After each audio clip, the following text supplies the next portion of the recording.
Hello and welcome to World Talks here on TVP World, where every word matters. My name is Diana Skaya. At this year's annual gathering in Munich, Europe's security establishment was expecting to hear from the United States Vice President about the new U.S. administration's plans to support Kyiv. Instead, though, they were met with a barrage of half-truths and distortions, with claims that their efforts to protect vulnerable minorities and safeguard European elections from online disinformation were attacks on free speech. Now, in this episode of World Talks, I'm joined by Garvin Walsh, the founder of Article 7, Intelligence for Democrats, to discuss how Europe should defend itself moving forward. Garvin, welcome to the program. Really happy to have you on here. Thank you. Good afternoon. Garvin, before I get into your article, I do want to ask you about Kellogg's. Kellogg met Zelensky, but the press conference that should have followed was reportedly canceled. Do we know why? Is there any details that you can possibly tell us, if maybe this was coming from the American side or from the Ukrainian side? From what we can tell, it seems to have come from the American side, but it's very early days. We don't exactly know what's happened here. It's probably got to do with the unreasonable demands the United States, or I should say the Trump administration, is trying to impose on Ukraine, particularly on seizing its mineral wealth. There seems to be little to negotiate over here, and often when negotiations don't yield a positive conclusion, press conferences tend to get cancelled. All right, Garvin, I want to go into your article, War and Peace, that I do have right here. Now, this was published on the 17th of February. Now, I want to take us through the first lines you write that stood out for me. Two questions keep coming into my mind. Why have we taken so long to do anything, and why do we keep losing? Please do elaborate. Well, this is really about complacency, because we keep thinking that this isn't the only game in town, that we need to make compromises right now in order to get gains later. But unfortunately, it's now very clear that Russia and the national populists are trying to destroy liberal democracy in the West. And we have to be able to fight back at them, because if we don't win this fight, there won't be any liberal democracy left to save. So we've been, at least since the Brexit referendum, we've tended to make a number of compromises in order to maintain relations with political rivals, in order to save money.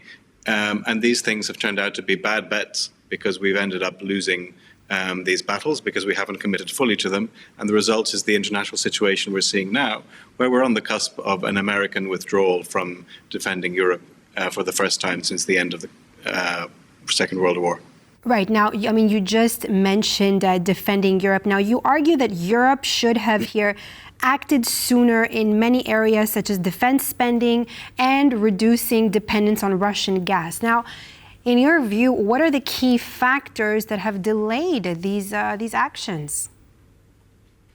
A lot of it has been wishful thinking. People haven't been willing to face the fact that the world is changing. They weren't willing to face the fact that Vladimir Putin put the international order on notice back as far as 2007.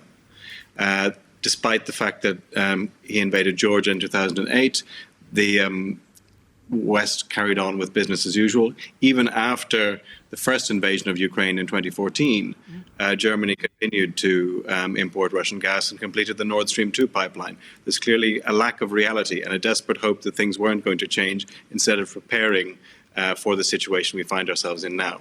And if we had prepared, we'd be in a much stronger position than we currently are. Garvin, you suggest that all European countries should increase defense spending to 3%, eventually 5%. How do you think this could be achieved politically? I think political leaders need to be very clear about the military threat that Russia poses to Europe. In certain countries like Poland, this is already very, very clear, and Poland, of course, is spending more than 5%. In other countries, the same argument needs to be made, because the Baltic states, the Nordic countries, and Poland understand the threat very clearly. France and Germany do not necessarily understand the threat in the same way, and their publics haven't been prepared for it. Now is the time for their political leaders to make make those kind of arguments. I see in the Real you have Pedro Sanchez, who's been very strong in his. He's the leader of Spain. He's been very strong in his support of Ukraine, but he still only spends 1.5% of GDP on defense. That argument needs to be made in Spain. It needs to be made in Italy. It needs to be made in other parts of Europe too. What about the slow pace, if I may say, at which military aid has reached Ukraine? I think there's been a sort of, no one wanted to be first out the door. No one wanted to be ahead of everyone else. And the United States under Biden and Germany under Olaf Scholz tended to try and slow everything down. The US wouldn't move because Germany wouldn't move. Germany wouldn't move because the US wouldn't move, leading to military aid being delivered too late and also too publicly. The best time to send a lot of these weapons to Ukraine was yesterday, and the best way to do it was in secret. Instead, they were telegraphed in advance, which gave Russia time to adapt. And that was one of the reasons why Ukraine's counteroffensive failed the summer before last. There were other reasons to do with Ukraine's ability to operate at large scale, but a significant reason was that the Russians were given enough notice of what Ukraine was trying to do. Garvin, before I continue on with these other interesting parts of analyzing your article, what do you make out of Trump's, policies with not policy, but the way he has reacted to all of this, essentially really echoing into, if we can say, almost Russian propaganda and with everything that's going on?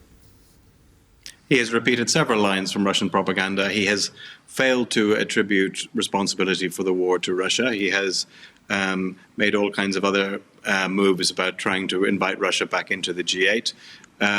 It's quite clear that Trump, anyway, doesn't seem to have a notion of national interests of the United States that motivates him. He's interested in his personal interests, but the national fate of the United States doesn't seem to be something that is motivating him here. He seems to want to pursue an entirely different agenda that would lead to a much weaker United States. The defense secretary today was reported in the Washington Post as proposing defense cuts of 40% to the US military. That's no way to get a strong America. It's a way to get a weak America, and it's a way to open whole fields of international affairs to Chinese dominance. What do you think of the argument that Europe has been too cautious in its defense policies because of fears of most likely escalating tensions with Russia? Well, Russia has already invaded a country that wants to join the EU. It has launched cyber attacks in Estonia. It has assassinated people on European countries' streets. So Europe really shouldn't fear so much escalation and needs to start defending its citizens and its interests in this much rougher world that we find ourselves in. Now, another point I want to make out here, you propose seizing Russian assets in European banks to use them to fund Ukraine's defense industry. How feasible is this really? Wouldn't there be any potential legal, political roadblocks that could possibly stand in the way? Well, there are 300 billion assets belonging to the Russian state that are currently in Western banks. 150 billion of those are in European banks. They're already frozen. They could be taken and transferred to Ukraine. This would be legal because they are reparations for Russia's invasion and the damage it's caused by attacking Ukraine and destroying some of its major cities. That is why Ukraine is entitled to this money. And that's why it could be taken and then go towards Ukraine to build its defense industry and also to order European weapons. All these would be perfectly legitimate uses of this money, and it's about time we started to have the courage to act, because this money really belongs to Ukraine and they deserve to have it to defend themselves. All right, this is what you're saying. It's about time that we have the courage to act. But now, how feasible is this? How do you foresee this unfolding in the near future? Well, we have a core of countries, the Nordic Baltic 8 plus Poland, that are very clear and understand that they need to both increase their defense spending and be very strong rhetorically. We have France and the UK that are strong rhetorically but are somewhat financially constrained. They need to look at their defense budgets and they need to see how they can increase them.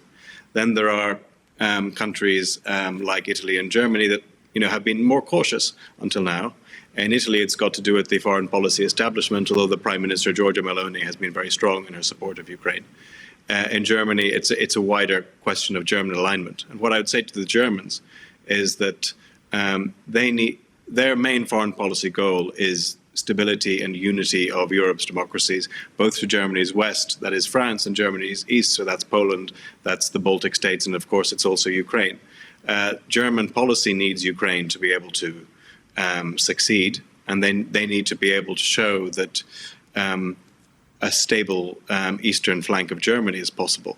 The only way to do that now is to support Ukraine, and to support Ukraine with the might of German industry.